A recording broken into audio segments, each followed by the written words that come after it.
Well, let me just say welcome to everybody who's joining us online. I'm so excited that you have chosen to be a part of this service and to worship with us, and we're thankful that we can leverage technology to be able to worship together. We've gotten a few questions over the past couple of days of why we've chose to move our message online, and I want to kind of address that really quick before we jump into our message today. The first reason is that we feel like that we've been called to love our neighbors.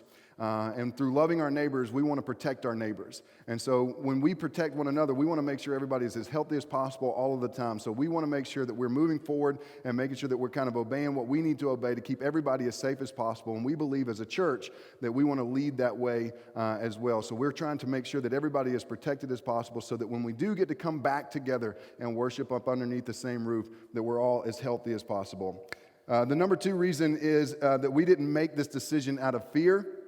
We made it out of a responsibility of a leadership of the church and a congregation that follows the leadership of our church. We want to be responsible for your well-being, as well as making sure that we're responsible for some of the leadership in our state leaders and our local leaders, of making sure that we're kind of following suit with them and what they recommend. This is also, and lastly, this is also what love requires of us through this season. We have a season of a weird time for us right now, something that we haven't ever really experienced. And so we're going to make sure that that love requires us to be kind of in separate houses maybe, but we can come together and worship spiritually together, even though we're not physically together in the same building. So with that being said, we are kind of entering into the final installment of our family practice series, where we're going to kind of focus on blended families. And blended families is something that I feel like that if you aren't personally in a blended family, you know somebody who is. So I hope that you can take some of these practices that we're going to talk about through this message and either pass them on or put them into practice yourself. I personally come from a blended family. And I'm going to speak from some of that, some of the things that I learned growing up coming from a blended family, even as an adult coming from a blended family. But being a pastor, there's been multiple times that I've counseled with people and parents, children that are a part of blended families. And that's where some of this knowledge is kind of drawn from, and some of these practices and principles have been drawn from. So I hope you'll kind of lean in and that you'll take this and that you'll use it. So with that being said, I want to kind of enter into something that I've really felt like has been an overarching theme of a lot of the different conversations I've had with blended families. And that is, whenever you go into a blended family, anybody who enters into a blended family, whether they choose to or whether they don't choose to, in other words, whether a parent chooses to enter into a blended family or a child chooses not to enter into a blended family, regardless, you all bring baggage to that family. We all bring baggage, and it looks like a big old mess, to be honest with you, when it first begins. Everyone brings their own baggage, and each person has multiple bags that they're bringing into this family. One bag may be full of something that somebody else doesn't even know that it's full of, but it's very important to the person that brought that bag. So each bag is very important to the individual who owns that bag, but one bag may not be very important to you because it belongs to someone else. So in other words, a mother's bag may not be as important to the daughter as it is to the mother because it's not their bag. So they bring this bag and they drop it off in this family, and it kind of creates this mess of baggage that's brought in to the family. And some of these bags are full of different things. Some of it's full of heartache.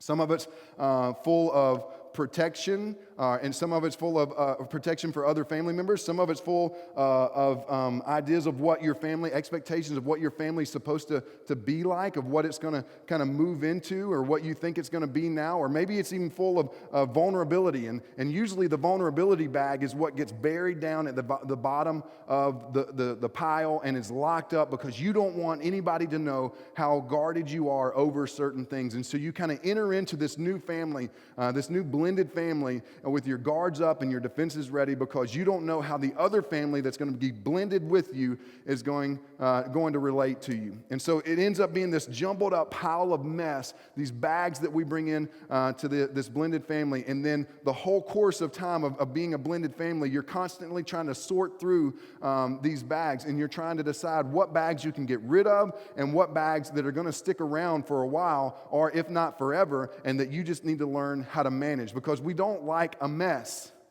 But unfortunately, when we blend families together, they become a mess.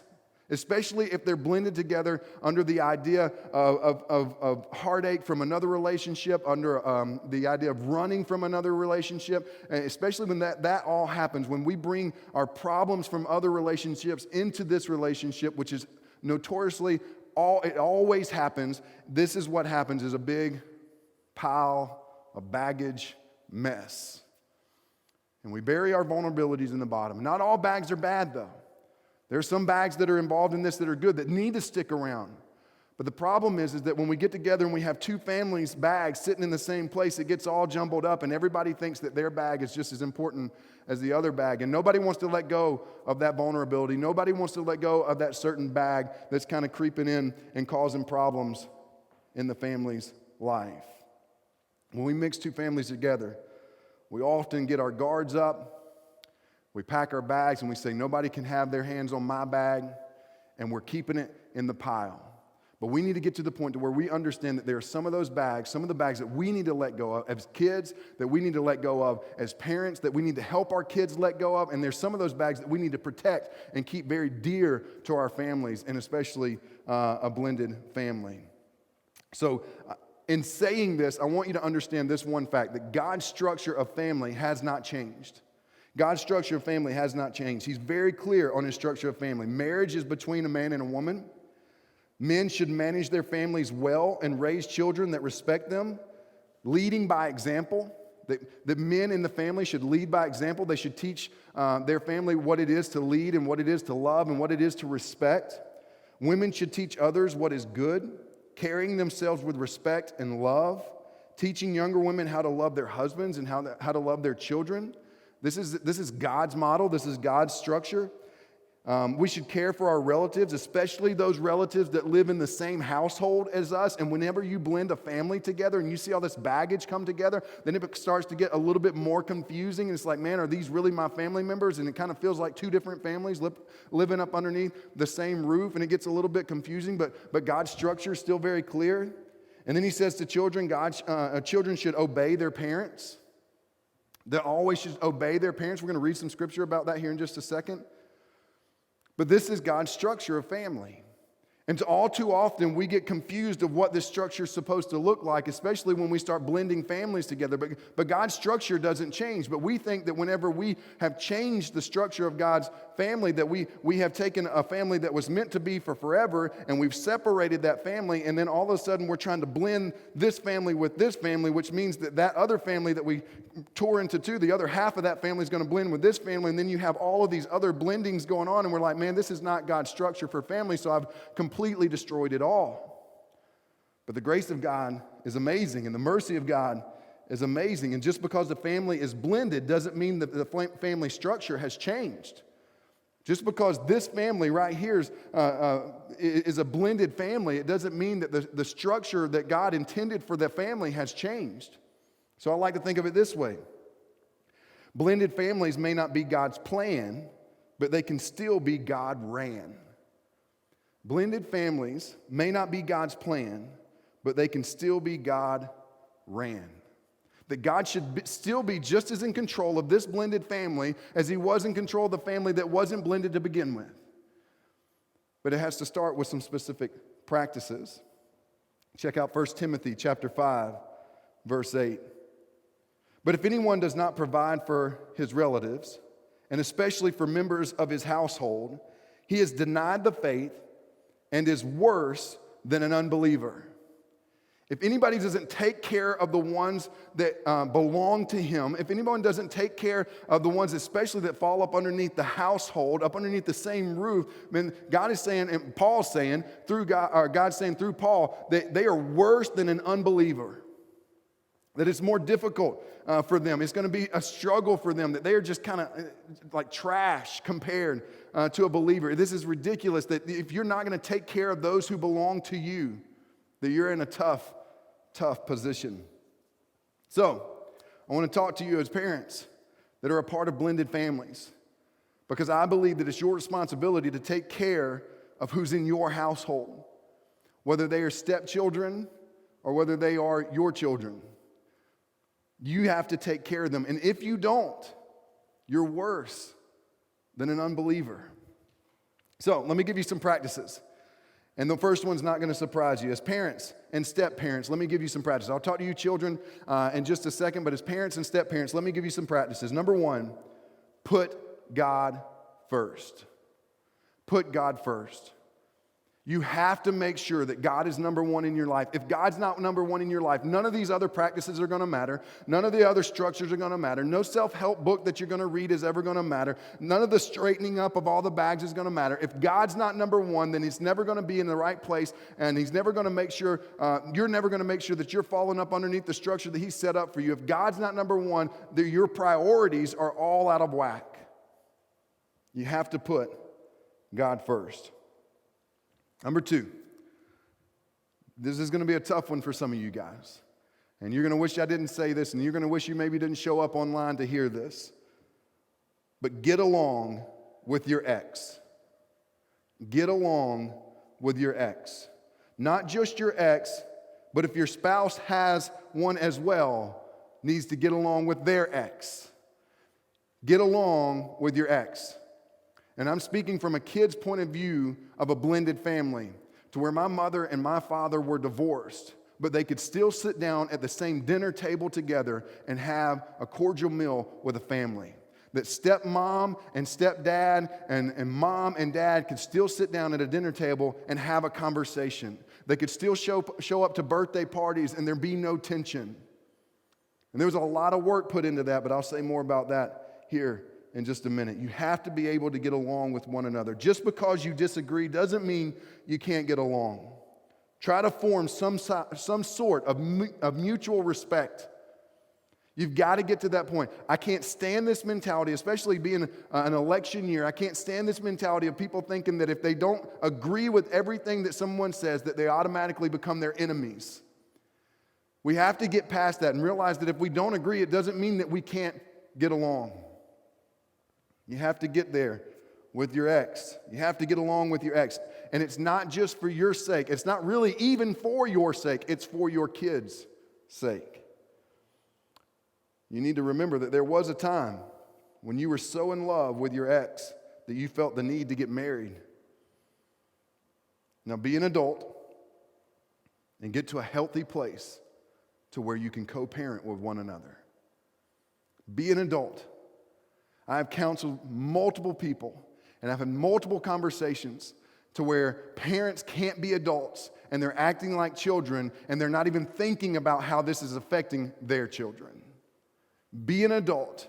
Get to a place where you can show one another some respect and get along with your ex. That's practice number 2.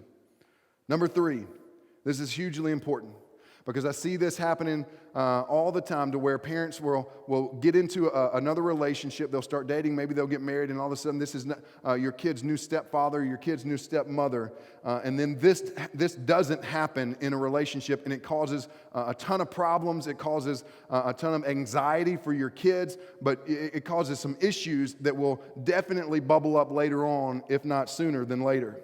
You have to listen to your kids. You have to listen to your kids. And I know that may not be very mind-blowing, but it's amazing to me how often that I can see parents and step-parents looking at their kids, and they're basically crying out with every bit of actions that they have, crying out with all the words that they know how to say, and the parents just ignore them and kind of brush it off and saying they're just acting up, or they're just misbehaving, but they're not realizing that the one reason why they're acting the way that they're acting is because they're in this new stack of luggage, this new stack of baggage that's blended with somebody else's family that they were never comfortable with anyways, and that they never chose. It wasn't their choice. You have to listen to your kids. Check out this quote by Catherine Wallace. Listen earnestly to anything your children want to tell you, no matter what. If you don't listen eagerly to the little stuff when they are little, they won't tell you the big stuff when they are big, because to them, all of it has always been big stuff. All of it has always been big stuff. One of the biggest parenting mistakes that we can ever make is to forget our childhood. It's to forget what it was like to be a kid. And the issues that were very big to us at the time were issues that were very big to, like it was just kind of our world, but it wasn't very big to our parents at the time. And they would look at us and they said, don't worry about that. It's not that big a deal. The heartbreak you had in middle school or the heartbreak you had in high school, don't worry about that. It's not a big deal. There's plenty of fish in the sea. When something breaks of a toy of yours when you're 7, 8 years old and something breaks and you just freak out about it, they're saying, oh, don't worry about it. And you don't understand the concept of, oh, there might be another one of those out there. And we get overwhelmed with that, and it's a big problem to us. And we start trying to communicate with our parents as kids, and they choose not to listen to us. And now being a parent, I can see how often sometimes that happens. How often I think that the little things are not that big of a deal, but it is a big deal to my kid. And when my kid's trying to communicate that with me, it ends up being a bigger issue because I choose to kind of brush it off. You have to listen to your kids, because there's going to be some things that they're going to tell you that are so important that you don't want to miss, that are so instrumental in making sure that this gets to be more organized and this gets to be more healthy, that if you're not careful, you're going to miss it, and there's going to be more problems that arise later on. The next practice I have for you is understand the adjustment and the expectations your kids are going through. Understand the adjustments and the expectations that your kids are going through. I think a lot of times when parents separate and they go and they find this new relationship and they're getting into that new relationship, and the next thing you know, they get married, the kids never chose any of this, and so not choosing any of that, they're kind of brought, they're kind of along. It's almost like when you're a kid, you get in the car and you have to go wherever your parents go. Like there's no choice. You just go where they go. There's no choice in the matter. And the same thing happens here. Whenever your parents get in this relationship and there's a divorce that happens, and then they get in this next relationship and they're thinking they're going to get married, and the next thing you get married, and all of a sudden this is your stepmom or your new stepdad or whoever it may be, and you're in this situation whether you want to or not. And as parents, we have to understand the new expectations that is placed on our kids' life. And at whatever age that they are, that it falls on them, they're going to handle it in different ways. There's new expectations. There's new adjustments. In most cases, rules and expectations are different at each parent's homes. Try to understand that. But also work hard to communicate some norms for your kids with your ex. Try to understand that whenever your kid goes over for that weekend visit or for that day visit or however the custody has been arranged, whenever your kids go over there are expectations at this household that might not be at this household. There's rules at this household that might not be at this household. And then our kind of default as parents is to say this, well, when you're at this house, you're going to follow these rules, which seems like such a clear-cut answer. But the problem is that you're not the one having to juggle the two different sets of rules and the two different sets of expectations. You're not the one that's stressed out wondering, hey, is this rule at this house or this rule at this house? Or if I can do this at dad's house, why can't I do it at mom's house? And you're going back and forth, and it creates all of this confusion. So you need to understand the expectations that are put on your kids whenever they're going to different houses. You need to understand the different rules that apply to different houses and the different norms that are there. But you need to do your best. If you can avoid a lot of this, not all of it, but you can avoid a lot of this. And if you do your best to communicate with your ex and say, hey, let's make sure that we co-parent well, and let's make sure that we're establishing some of the same rules in our homes. So there doesn't have to be any guesswork by our kids. I know it may be hard, but parenting has never been easy. And it wasn't their decision to break up the family in the first place. So here's my expert advice. Suck it up and do what's necessary. Suck it up and do what's necessary. You as a parent, you're the grown-up, they're the child, they're the teenager. You got to suck it up and do what's necessary. Oh, Chris, it's hard, and oh, man, it's such a struggle. Or, man, they're constantly kind of rebelling against me and rebelling against my rules. They're confused. And sometimes they'll leverage, depending on their age, they'll leverage that and use that to their advantage. I get that. But a lot of times they get confused because they don't know what you want, because a lot of times you don't know what you want. There's no consistency. But if you can co-parent well with your ex and you can get together and you can say, hey, when they're over at your house, this is what we allow them to do, this is what we don't allow them to do. Could you please enforce that rule there? And then the ex tells you the same thing. Hey, this is what we allow and this is what we don't. Hey, I still want to be a father. I still want to be a good mother. And we want to make sure that these rules apply and we still have the betterment of our children in our priorities. In the right place in our priorities. Think outside yourself. Think outside the hurts that led to the blended family.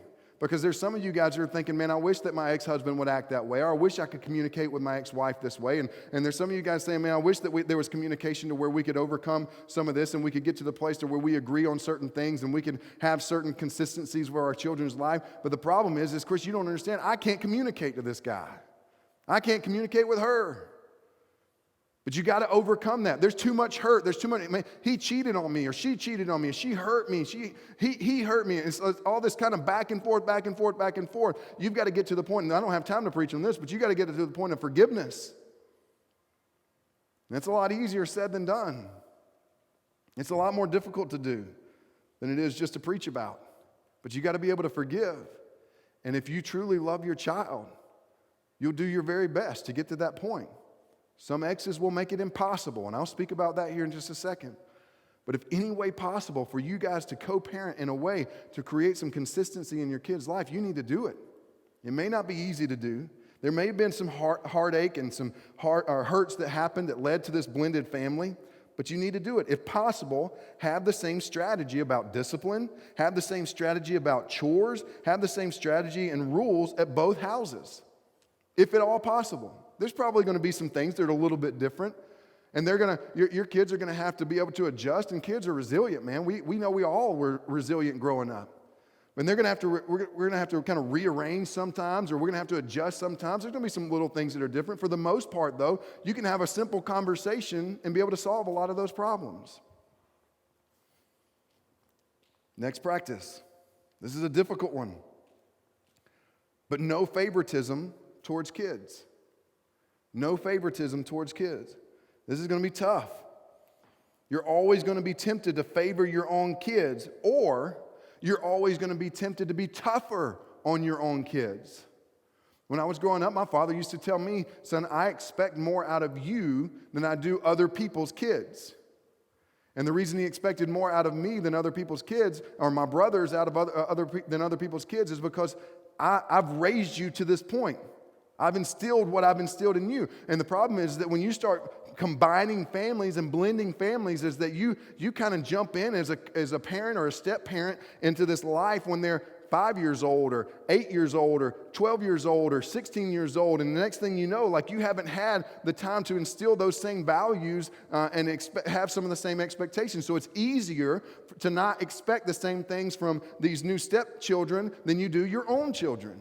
And then therefore it's easier for you to either be tougher on your children or for you to show favoritism towards your children. It's a difficult area to navigate. Expectations should be the same for every child. And there's going to be a learning curve for the kids on this, but this is just a byproduct of the blended family. But expectations should be the same for every child. When you date someone before you marry them, when you date someone with children from a previous relationship, you should know that your courtship was not just with them, but with the kids as well. So you can't get into the relationship or into the marriage and then go, oh no, I didn't realize you had kids. You need to know that beforehand. And if it's going to be a problem, then you need to stay away from that relationship. And you're like, Chris, I'm already in the relationship. Well, now you've got to figure out how to navigate these roads. And now you've got to figure out how to make sure that you're loving those kids just like they're your own. And that you're picking up wherever they're at. And then you have to navigate being respectful of the ex's role and rules and expectations of those kids that might be different than yours. This is why this is not God's plan. But this family can still be God ran. It doesn't mean it's going to be easy. But let me just ask you this question. When has it ever been easy to be in a relationship? When has it ever been easy to raise kids? When has it ever really been easy to be a kid, other than just some of the responsibilities not laying on your shoulders? Sometimes it's difficult to be all of those things. When you get married and you marry someone with kids, those kids become your kids. Now, you're going to have to talk about how you're going to discipline. You're going to talk about who's going to have those conversations and how to be respectful to their father or to be respectful to their mother, or however that may play out. But if you can just have a conversation and you can come to a place to where you can mutually respect one another, it's a big, big deal, and it makes a big difference, and you can start straightening out some of the baggage that's been brought into this blended family. My next practice is simple. Simply said, but not simply done. Don't be selfish. Don't be selfish. Anytime kids are involved, it's not just about you. And I can't stress this enough. And in many of my conversations and in many of my counseling sessions and many of the times I've talked with people who have struggled with these decisions and these thought processes, it's always been the struggle of me wanting what I want as an adult, me wanting what I want as in a relationship, and oh yeah, my kids are coming along too. But you can't be selfish in this. You've got to be wise. You've got to think about somebody other than yourself. Anytime kids are involved, you can't be selfish. It's not just about you. Your kids should never be a tool to use against your ex. And I know it would surprise some of you, but some of you, you're like, yep, I understand exactly what you're talking about. But those of you who it was surprised, man, there are times when I've talked with people who use their kids and they do something mean to their kids, or they do something and they keep their kids from experiencing something just out of hopes that they will hurt their mom or hurt their dad because of how they treated their kid. Your kids should never be a tool that's used against your ex. That does not create a healthy, blended family. That creates issues and that creates problems, and it just points all arrows to you being selfish, and you're more concerned with causing hurt to that person that may have hurt you than you are about making sure that you're the father or the mother that you should be. Your kids should never be a tool to use against your ex.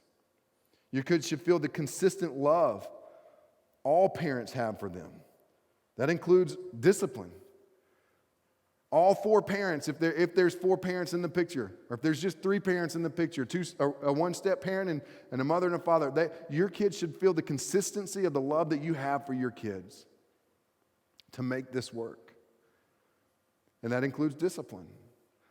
Because oftentimes I see this happen too. Whenever you get into a blended family, some kids are like, they're given so much grace that there's no discipline whatsoever. And because they don't want their feelings to be hurt, because we know that we've made this decision and we've disrupted the family unit. And so therefore you can kind of go do whatever you want to, and you're kind of giving everything. You try to gift the pain away. You give these huge elaborate gifts, and that's not what they need.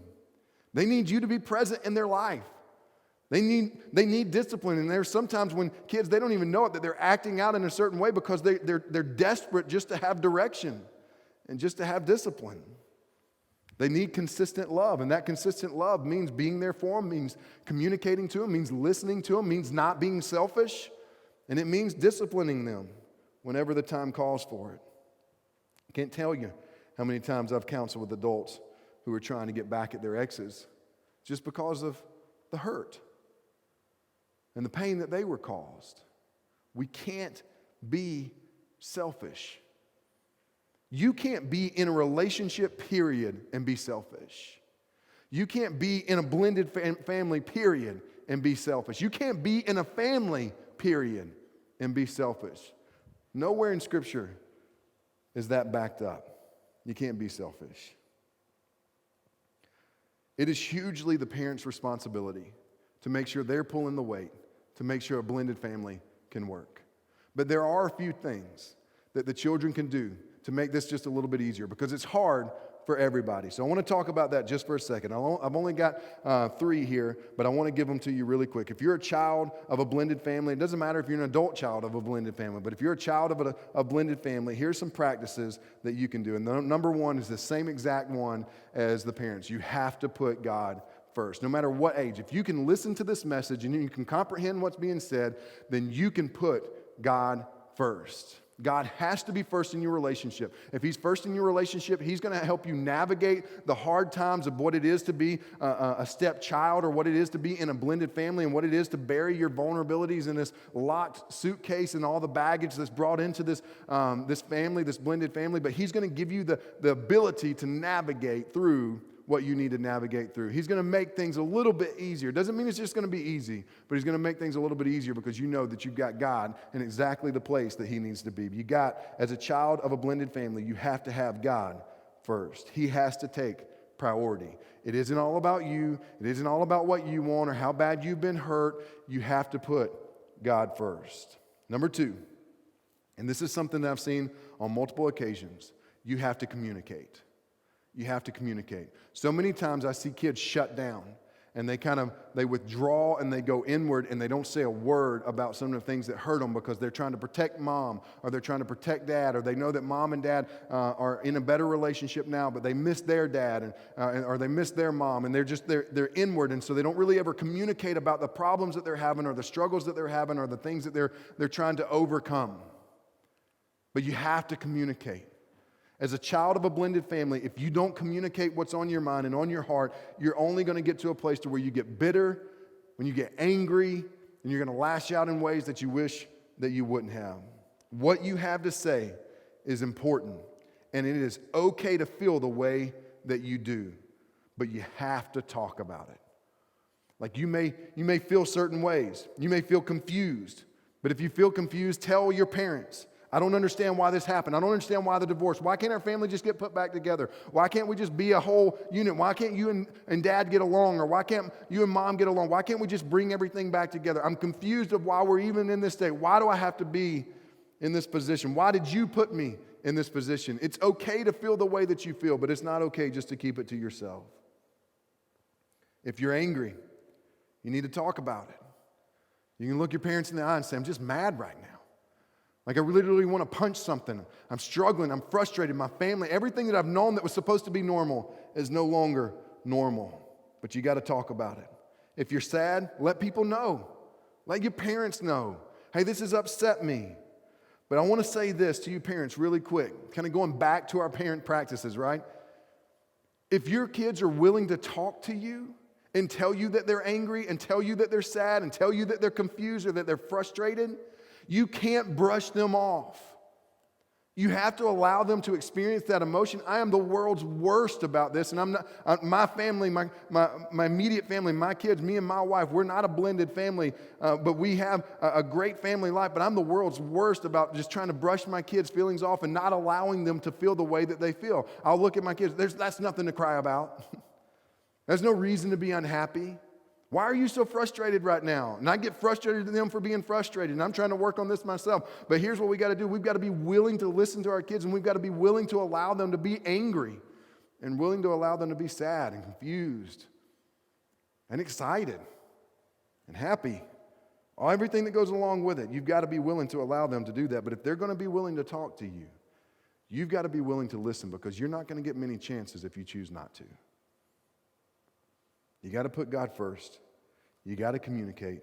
And the last one for the kids, for the children of a blended family, is don't give up. Don't give up. There will be times when things are good, times when things are annoying, and there'll be times when things seem really bad. But none of those times will last forever. Especially when you first get tossed into this new family. It's going to seem weird. It's going to be annoying, especially if there's other stepsisters and stepbrothers that are brought and mixed into this bunch, and now you've got to learn to get along with people you've never even known before, or that already get on your nerves because they have a different point of view, or they act differently, they keep themselves different, whatever it may be. It's going to be annoying. But that season will pass, and then it might be angry. And that season will pass, then you'll have blips of being happy again. And this is a new norm for you. But regardless, you can't give up. If you give up, then you've just failed. Your parents don't want you to give up. Your parents want you to drive forward, even though it wasn't your fault that you're in this position. It wasn't your fault that your bags were tossed in the midst of these people's bags that you don't like your bags rubbing up against. You ever been to the airport and you see your bags like bump into somebody else's bags? You're like, man, I don't want my bags touching that guy's bags because he looks weird and nasty and funky and he's wearing sandals with socks and all kinds of stuff like that. It's like that kind of thing. Like this guy has he looks kind of like he smells, and there's no telling what's in his bag. I don't want my bag. Same thing, family, getting it mixed up. I don't want my bags touching their bags. And now my bags have got to touch their bags because like we're just in the same family together. I don't understand that, but that season will pass. Don't give up. Don't give up. If you've given up, you failed. The Christian life is a fight. And as long as you're fighting, you're winning. But as soon as you give up, you fail. Thankfully, God's grace is there. Thankfully, there's grace of your parents that are there. Hopefully, you can go back and get yourself in a position where you can continue to fight again, but just don't give up. because those seasons won't last forever. Scripture tells us this, that this too shall pass. Not everything's going to last forever. Now, I want to close with this. I know that there are some of you guys who are doing your best to create a healthy blended family and getting zero help from your ex. I want to encourage you. Stay the course. If you're really doing your best and you're putting God first, stay the course. Be consistent. Set the example you know needs to be set. Practice the things you know that need to be practiced because of this one truth that we know to be true. And I'm going to read some scripture to prove this point. But the truth will always win out. Matthew chapter 5. I hope these next few verses encourage you. But Matthew chapter 5, verses 11 through 12 says this. Blessed are you when people insult you. You ever been insulted by your ex? Persecute you and falsely say all kinds of evil things against you because of me. If you're really putting God first, your ex is going to know it. And they're not going to really like it, or they're going to be intrigued by it, or they're going to be kind of frustrated by it. And they're just like, oh, we're no longer together, so you're kind of putting this new bag that's in here, and you're trying to be all holy and you're trying to make sure you're going to church, and all these different things are going to frustrate them. And you're in your God's word, and you're always shooting scripture out at me, and I just it's starting to frustrate them. And so this scripture says, blessed are you when people insult you, persecute you, and falsely say all kinds of evil against you because of me, because of your relationship with God. But Jesus says, rejoice and be glad, because great is your reward in heaven. For in the same way they persecuted the prophets who were before you. It's okay. You may feel like you're getting nowhere with your ex, but you run your family the way God intended for your family to be ran. You structure your family the way God intended for your family to be structured. Paul says to the Philippians, and I hope this encourages you, chapter 4, verse 6, don't worry about anything. Instead, pray about everything.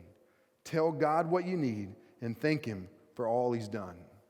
You see, a lot of times we get in these positions where we almost act like our kids in situations like this. We tend to kind of retreat inward instead of making sure that we're focusing outward, and we don't really talk to God about it anymore, and we don't tell Him what's on our hearts, and we don't tell Him what our concerns are. But God said, hey, if you'll just talk to me, if you'll just have conversation with me, I'm willing to listen, and I'm going to do what needs to be done. And the last scripture I want to give you to encourage you is Philippians 4, same chapter, verses 12 through 13. Paul says this, I know what it is to be in need, and I know what it is to have plenty. I have learned the secret of being content in any and every situation, whether well-fed or hungry, whether living in plenty or in want. I can do all things through Him who gives me strength. When you feel like you're at your last rope, when you feel like you're just hanging by a thread, when you feel like all is kind of crashing down around you, I want you to be encouraged, because you can seriously do all things. And I know that may seem like a church phrase, and that may seem kind of one of those things like that you would put on a poster and hang in your office, but you can do all things through Christ that gives you strength. You can be that parent, even though your ex isn't helping you out at all, that establishes the structure of your home in a way that would glorify God. Blended families have never been God's plan, and they are very difficult to navigate. But just because your family situation has changed doesn't mean that God's situation has changed. Blended families may not be God's plan, but they can still be God ran.